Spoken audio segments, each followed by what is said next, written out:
Camerounaises, Camerounais, mes chers compatriotes, nous voici parvenus à la fin de l'année 2019, qui a été marquée par des événements politiques, sécuritaires, humanitaires et économiques graves. Dans mon message de fin de l'année 2018, j'avais dressé un tableau préoccupant de la situation générale de notre pays et espérais sincèrement que celle-ci s'améliorerait en 2019. Malheureusement, la situation a empiré. En cette fin d'année 2019, le Cameroun est un État sinistré du fait de l'obstination de M. Paul Biya à demeurer à la tête de l'État alors qu'il n'a plus rien à offrir au pays. Jamais un homme n'aura autant sacrifié pour son ego la vie de ses compatriotes, toutes catégories sociales confondues. Le conflit armé dramatique que le régime en place impose aux compatriotes des régions du nord-ouest et du sud-ouest perdure. Et malgré l'évidence que nul ne pourra gagner cette guerre par les armes, le pouvoir refuse la tenue d'un dialogue sincère pour y mettre fin. Le bilan de cette guerre fratricide est terrible. Sur le plan humanitaire, environ 3 000 et 12 000 morts selon les sources parmi les populations civiles, des centaines d'éléments des forces de défense et de sécurité tombés armes à la main, plus de 50 000 réfugiés au Nigeria, des centaines de milliers de déplacés internes, des centaines de villages détruits, une pratique généralisée de la torture, des actes de barbarie et des exécutions extrajudiciaires, des arrestations et des détentions massives. Sur le plan économique et social, l'arrêt des activités de nombreuses entreprises installées dans ces régions, des milliers d'emplois détruits dans un pays miné par un chômage élevé, notamment parmi les jeunes, et les 2 régions déclarées zones économiquement sinistrées par le gouvernement. Bien qu'à l'expérience, M. Biya soit peu crédible devant l'opinion nationale et internationale sur sa capacité à tenir ses engagements, nous lui avons accordé le bénéfice du doute lorsqu'il a annoncé le 2 septembre 2019 l'organisation d'un grand dialogue national. Nous le croyions mu par un sursaut patriotique devant le drame humanitaire et les menaces à l'intégrité territoriale liées à la situation du nord-ouest et du sud-ouest. C'est dans cette optique que le MRC, lors des consultations ayant précédé le grand dialogue national, a proposé au Premier ministre une démarche inclusive et méthodique visant à mettre en œuvre une solution durable à la crise dans le nord-ouest et le sud-ouest. Cette démarche comportait entre autres les points suivants. Libération de toutes les personnes détenues dans le cadre de la crise anglophone. Cessez-le-feu négocié avec les groupes armés. Retrait des forces de 3e catégorie du nord-ouest et du sud-ouest. Mise en place d'un comité de désarmement, démobilisation, réinsertion. Assistance humanitaire et financière d'urgence pour le retour des déplacés et des réfugiés et leur insertion. Mise en place d'une commission vérité, justice et réconciliation. Lancement du large dialogue national inclusif avec l'accompagnement de la communauté internationale. Le large dialogue national inclusif que commande la situation du pays doit traiter d'autres sujets importants, notamment la réforme du système électoral, la réforme de nos institutions, la garantie du respect des droits humains fondamentaux et des libertés publiques, la garantie de l'indépendance de la justice. Pour qu'un tel dialogue soit vraiment utile, et pour des raisons d'efficacité, Il doit être porté par une commission préparatoire chargée de régler, dans le cadre des projets de texte à soumettre à l'approbation des participants à son ouverture, un certain nombre de questions pratiques indispensables à sa bonne tenue.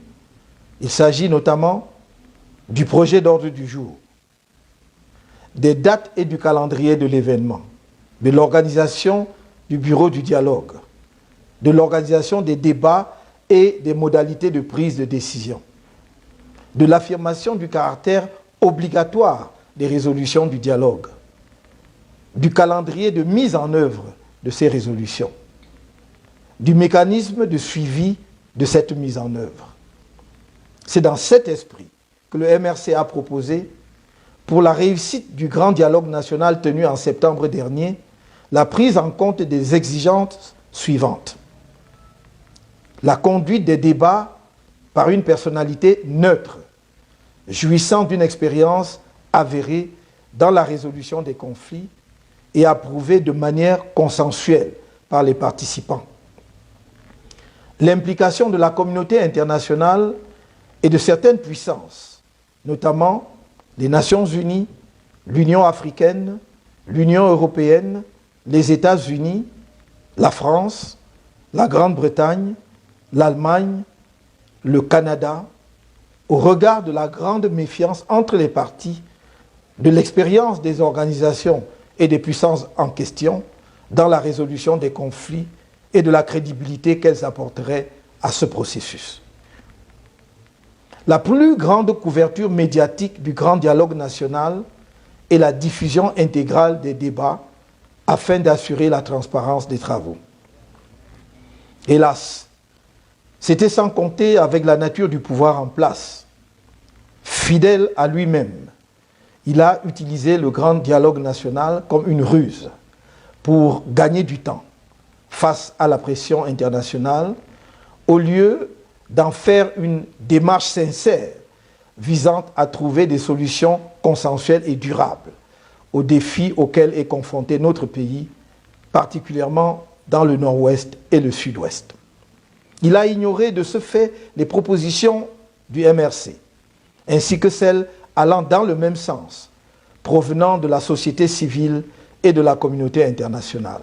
C'est le lieu de rappeler qu'à la cérémonie d'ouverture officielle de ce grand dialogue national, le 30 septembre 2019, le sultan des Bamoun avait prononcé un discours courageux et bien inspiré, qui épousait les propositions de réforme du MRC et de toutes les organisations nationales et internationales soucieuses de travailler à la reconstruction d'une paix durable dans notre pays.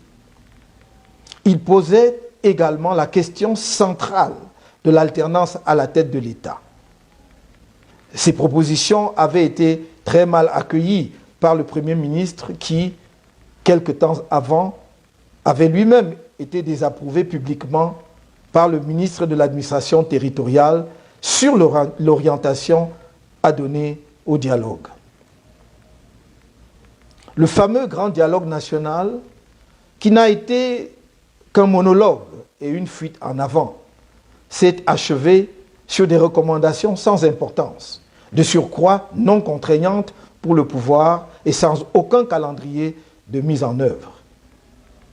Ces résolutions ont donné lieu à ce qu'on appelle maintenant la loi sur la décentralisation, comme si aucune loi n'existait en la matière.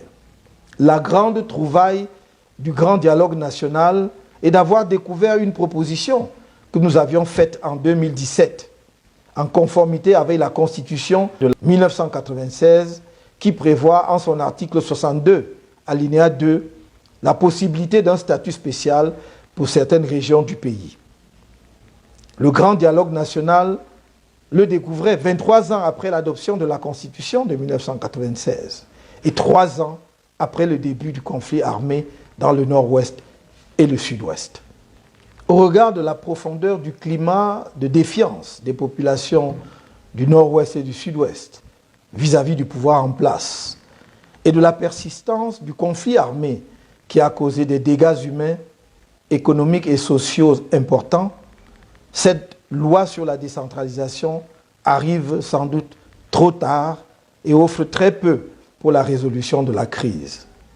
Aujourd'hui, la situation sécuritaire et politique du pays commande une franche discussion entre Camerounais sur la forme de notre État. Et pour être porteuse de paix, une telle discussion ne doit pas être fermée au débat sur le fédéralisme. Faire cette affirmation n'est point faire l'apologie de la sécession ou du séparatisme, car il convient de le souligner.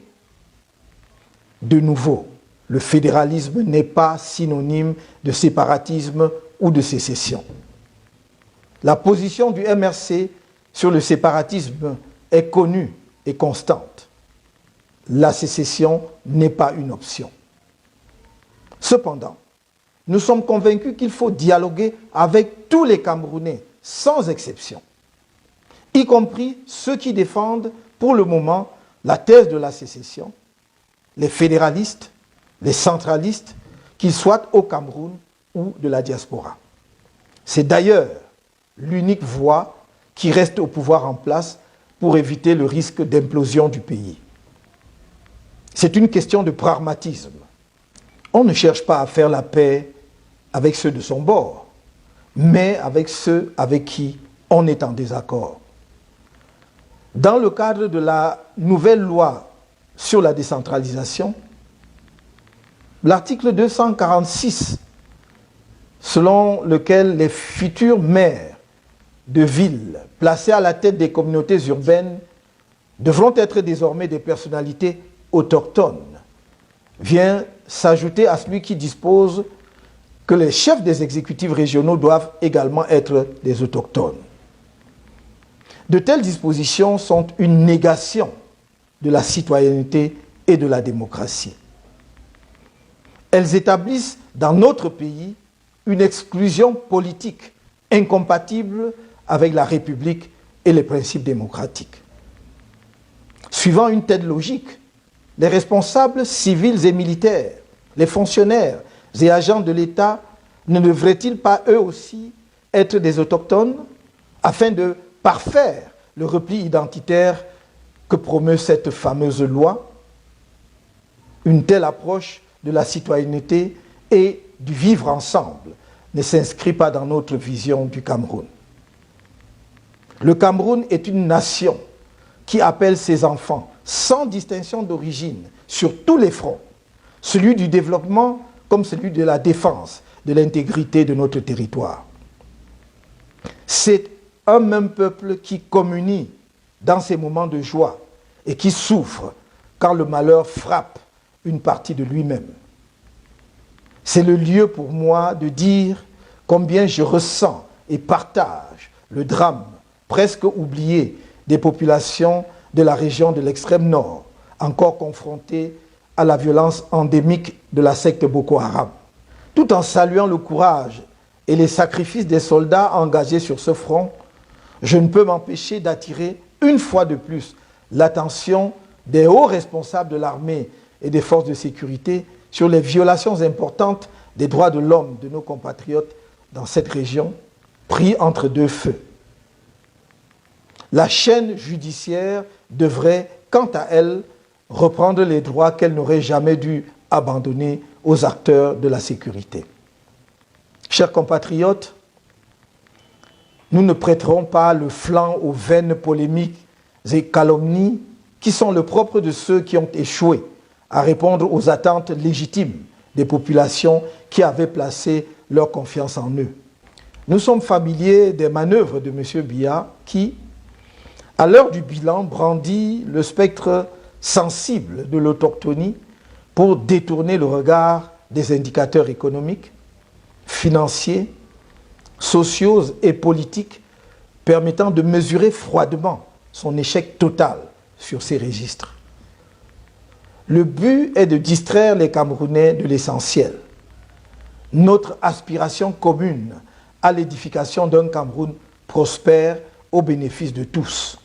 À cet égard, notre conviction est que tous nos compatriotes, quelles que soient leurs appartenances communautaires, religieuses ou sociales, leur lieu de résidence, ont le droit de mener une vie qui leur donne satisfaction grâce à un travail à la mesure de leur talent et des revenus décents, en ayant acquis une éducation et une formation professionnelle adéquates.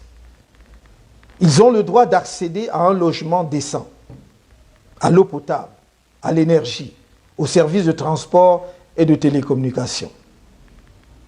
Notre objectif n'est pas de construire des barrières de haine entre les communautés, ni de fonder une société où une infime minorité s'enrichirait de manière indue aux dépens du plus grand nombre, mais de bâtir une nation dans laquelle toutes ses composantes vivraient dans une harmonie intercommunautaire, jouissant équitablement des fruits de la prospérité du pays.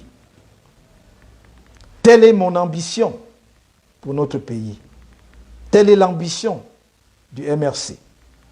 C'est cette ambition qui fonde également l'impératif de réformer l'État, afin de donner aux entités régionales ou fédérées et aux communes les moyens de se déployer plus efficacement au service de leur population, l'État veillant à un développement équilibré de l'ensemble des composantes de la collectivité nationale. Il s'agit d'une question urgente d'équité et de justice sociale entre les composantes de la nation. Dans un pays dont plus de 80% de la population a moins de 35 ans, formant une jeunesse massive, désœuvrée et désespérée face au manque de perspectives. Il serait fastidieux de se livrer à une énumération des éléments illustratifs de la ruine économique et sociale de notre pays, dans un régime caractérisé par une grande tolérance à la corruption aggravée par l'impunité, un manque d'anticipation, une tendance à subir les événements plutôt qu'à en influencer le cours, une carence d'objectifs et d'indicateurs d'évaluation et de contrôle des performances, qu'il s'agisse des programmes économiques ou des entreprises publiques. Il suffit de citer parmi les cas récents le fiasco de la Cannes 2019 et le scandale des détournements de fonds y afférents qui, étonnamment, n'ont suscité aucune enquête, encore moins la sanction des auteurs. La déconfiture des entreprises publiques dont les pertes se chiffrent en centaines de milliards de nos francs. La surévaluation des coûts des projets et le dépassement des délais dans la réalisation des infrastructures de toutes sortes, en l'occurrence les routes, les ponts, les barrages hydroélectriques, etc. Un seul exemple. 7 ans après le démarrage du projet de barrage de Memvele, alors que les Camerounais attendaient 230 mégawatts de ce barrage qui a coûté 430 milliards de francs CFA, soit 3 fois le prix normal, ils ne reçoivent que 80 mégawatts. Camerounaises, Camerounais, chers compatriotes, le 7 octobre 2018 a eu lieu l'élection présidentielle. Vous m'avez fait confiance, mais votre victoire a été volée dans des conditions de fraude massive et ignoble dont vous avez été les témoins. Face à ce hold-up électoral et au regard des graves problèmes politiques du pays, le MRC et ses alliés ont engagé un plan national de résistance avec pour point culminant l'organisation de marches blanches pacifiques. Ces marches pacifiques visaient à obtenir la fin de la guerre dans les régions du nord-ouest et du sud-ouest. Le recomptage des voix, bureau de vote par bureau de vote, en croisant les procès-verbaux avec des listes d'émargement. L'arrêt de la succession de gré à gré au sommet de l'État. La clarification du fiasco du retrait à notre pays de l'organisation de la Cannes 2019 et du scandale financier qui l'a entouré. Les marches organisées ont donné lieu à une répression armée d'une barbarie sans précédent dans notre pays, puis à des vagues d'arrestations illégales, des actes de torture, des violations massives des droits humains fondamentaux, à l'emprisonnement des centaines de militants et sympathisants du MRC et même de simples passants, enfin à des actes de barbarie judiciaire posés par une justice totalement aux ordres. Les épreuves que j'ai endurées personnellement à la suite de ces tristes événements ne m'ont pas affecté autant que les brutalités infligées injustement à des jeunes, des mères de famille et à de nombreux autres camarades dont le seul crime est d'avoir cru à l'alternance par les urnes et dans la paix dans leur pays. Certains d'entre eux sont mutilés à vie. De cette douloureuse épreuve, le MRC est sorti fortifié et déterminé plus que jamais à lutter pour libérer notre peuple. Face à cette situation, notre parti a montré que la solidarité n'est pas un vain mot dans sa vision. En effet, pendant plus de 9 mois, une chaîne extraordinaire de solidarité s'est formée, des confins de nos campagnes à la diaspora, pour apporter assistance aux otages politiques du régime que nous étions et que certains de nos camarades encore en détention demeurent. Face à une justice devenue folle, nos braves avocats ont démontré une compétence, une détermination et un sens du sacrifice exceptionnel. Et que dire de la réussite de l'opération baptisée Ardoise Rose, conçue pour soutenir la scolarité des enfants des camarades détenus par des Camerounais anonymes d'ici et de la diaspora. Que le plus petit des contributeurs ou donateurs de l'intérieur comme de la diaspora, le plus jeune des collectifs de nos brillants avocats, les camarades qui se sont sacrifiés au quotidien pour assurer la lourde logistique, les familles des otages qui ont été d'un soutien moral inestimable, reçoivent ici ma profonde gratitude et celle du parti. J'ai une pensée particulière pour ceux et celles dont les familles se sont disloquées, pour ceux et celles qui ont perdu des proches pendant leur détention illégale, et pour tous ceux et celles qui ont perdu leur emploi ou vu leurs affaires péricliter pendant ce même temps. Rien ne peut compenser ce que ces hommes et femmes ont injustement perdu. Néanmoins, je veux leur dire que le MRC met tout en œuvre afin qu'il soit un jour dédommagé par l'État du Cameroun. Les procédures internationales engagées en ce sens suivent leur cours, alors que celles visant toutes les personnes responsables des actes de torture et de traitements dégradants sur nos militants et sympathisants sont pratiquement bouclées. Le 5 octobre dernier, des centaines de prisonniers politiques du régime, y compris moi-même, ont été relâchés. Mais je ne me sens pas libre, car le vice-président du MRC, Mamadou Yacouba Mota, car Sylvanus Moutaga, Nana et 12 autres camarades injustement condamnés dans le cadre du mouvement d'humeur survenu le 22 juillet 2019 à la prison centrale de Kondengui restent derrière les barreaux. 19 militants du MRC qui comparaissaient libres ont été arbitrairement condamnés par le tribunal de première instance de Bonanjo à Douala le 29 novembre dernier à 6 mois de prison ferme. Plus d'une centaine de militants ayant eux aussi obtenu la liberté provisoire comparaissent libres devant divers tribunaux de Yaoundé et courent le risque de condamnation ferme. Toutes ces vies brisées par la dictature brutale qui tient notre pays en otage depuis près de 40 ans l'ont été dans le cadre d'un complot d'État contre la démocratie. Un tel complot n'aurait cependant pu être réalisé sans la complicité active de quelques fonctionnaires de l'administration, de magistrats, des différents responsables des services de sécurité et de renseignement. Ils ont autant piétiné la loi qu'ils ont brutalisé des militants et sympathisants du MRC et des organisations alliées à toutes les étapes de la procédure.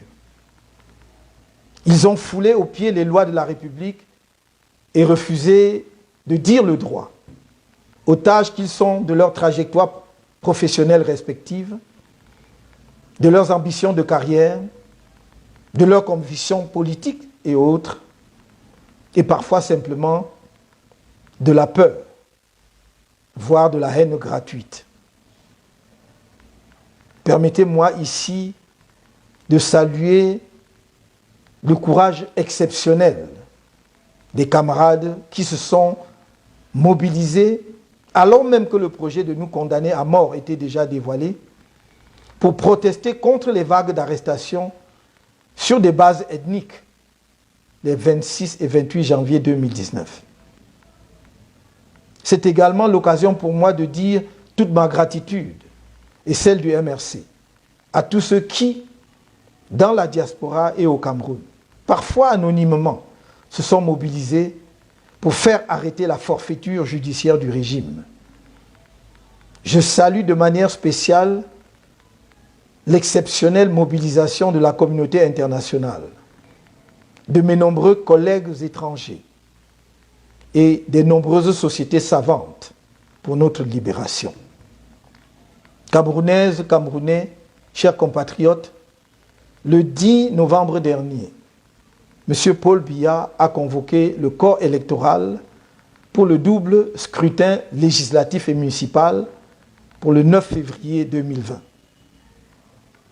Cette décision, intervenue dans un contexte politique, sécuritaire, social, économique et humanitaire critique, est un défi lancé au peuple camerounais.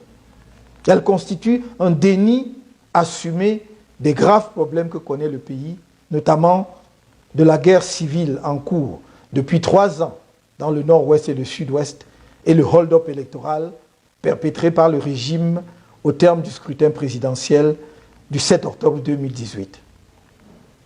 Elle intervient alors que toutes les personnes sensées, toutes les organisations nationales et internationales désireuses du bien-être du peuple camerounais appellent à la restauration de la paix et à l'apaisement du climat politique avant la tenue de ces élections.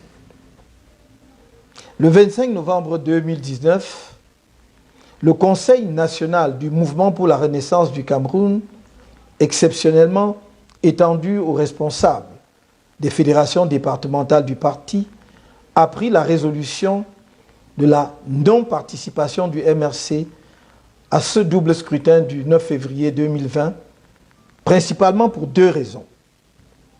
La persistance de la guerre dans les régions du nord-ouest et du sud-ouest et le refus du pouvoir de réviser de façon consensuelle le système électoral avant toute nouvelle élection.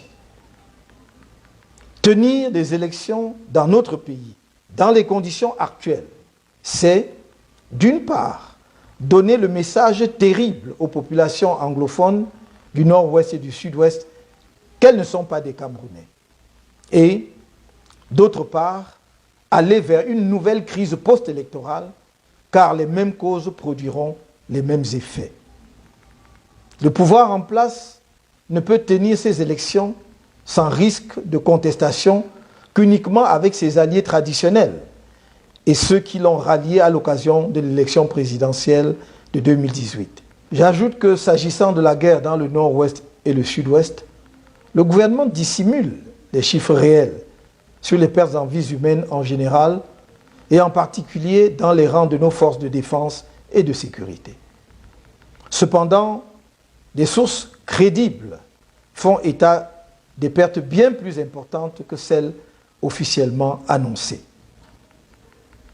Il y a une interdépendance entre la réforme consensuelle du système électoral, la qualité des élections et le retour de la paix dans les régions anglophones une fois la guerre civile arrêtée. En effet, l'un des problèmes majeurs à l'origine de la crise anglophone N'est-il pas le discrédit et l'absence de légitimité des élites du Nord-Ouest et du Sud-Ouest inféodées au pouvoir en place? Or, seules des élections transparentes et justes peuvent garantir ce crédit politique et cette légitimité en permettant aux populations concernées de désigner les dirigeants de leur choix. Chers compatriotes, comme j'ai eu à le dire, la lutte sera longue. Mais il ne tient qu'au peuple camerounais de se mobiliser pour obtenir la victoire à brève échéance. La lutte de libération de notre pays a plus que jamais besoin de la mobilisation de tous et de l'engagement de chacun. Au moment où nous engageons la phase 3 du plan national de résistance. Cette troisième phase s'organise autour des points suivants. 1. Mettre tout en œuvre pour obtenir la libération dans les meilleurs délais possibles de nos camarades, militants et sympathisants, prisonniers politiques encore injustement détenus. 2.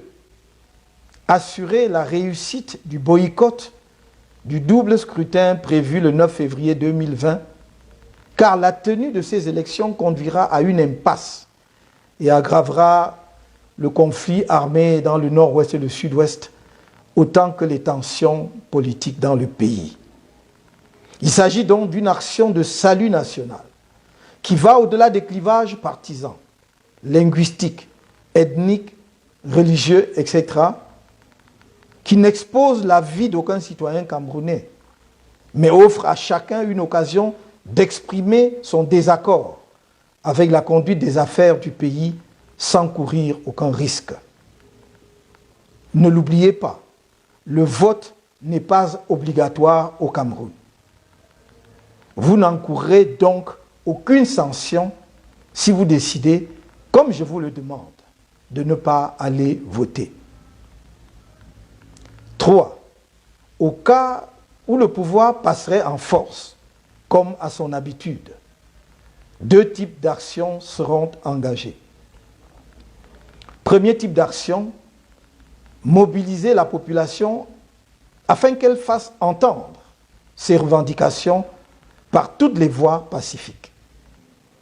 Second type d'action, accentuer l'action internationale à tous les niveaux pour une implication effective et plus efficace de la communauté internationale et des principaux partenaires bilatéraux du Cameroun dans le règlement des crises multiformes qui frappent gravement le pays, en particulier la crise humanitaire dans le nord-ouest et le sud-ouest. Camerounaises, Camerounais, chers compatriotes, en ce moment de grand danger pour le Cameroun, quelques esprits faibles, pris de panique, crachent le venin de la haine. Ils sont victimes de leur peur. C'est à ce moment précisément que notre pays a le plus grand besoin de femmes et d'hommes capables d'élévation d'esprit, de patriotisme profond, d'empathie pour leurs compatriotes, pour franchir le cap délicat, sans sombrer dans la démence du chaos sécuritaire et politique. C'est pourquoi, fidèle à ma démarche constante de rassemblement sans exclusive des forces vives du pays, je fais appel à ce qu'il y a de meilleur en chacun de nous pour échapper à l'autodestruction nationale, à cette inclination tribaliste qui se fait chaque jour plus forte, et à nous atteler résolument à construire ensemble la République nouvelle que notre peuple appelle de tous ses vœux depuis si longtemps. Une telle mission transcende les partis politiques, les clivages ethniques, les appartenances religieuses et les croyances de toutes sortes. C'est à un sursaut national que la situation dramatique de notre pays appelle sans délai tous ses enfants. Nous devons avoir le courage de constater que le système en place a épuisé sa logique et que le Cameroun ne peut plus rien en attendre. Nous devons convenir qu'il devient urgent de régler les crises qui menacent notre intégrité et sa cohésion, qu'il est temps de trouver un nouveau leadership pour le pays afin de donner une chance à la jeunesse camerounaise nombreuse, talentueuse, mais désespérée et sans avenir dans les conditions actuelles. Je sais qu'il y a suffisamment de talents humains et de ressources dans notre pays pour lui garantir un avenir radieux. Résistons. Un bel avenir nous attend. Je vous souhaite une heureuse année 2020. Vive la résistance nationale pacifique. Vive le Cameroun.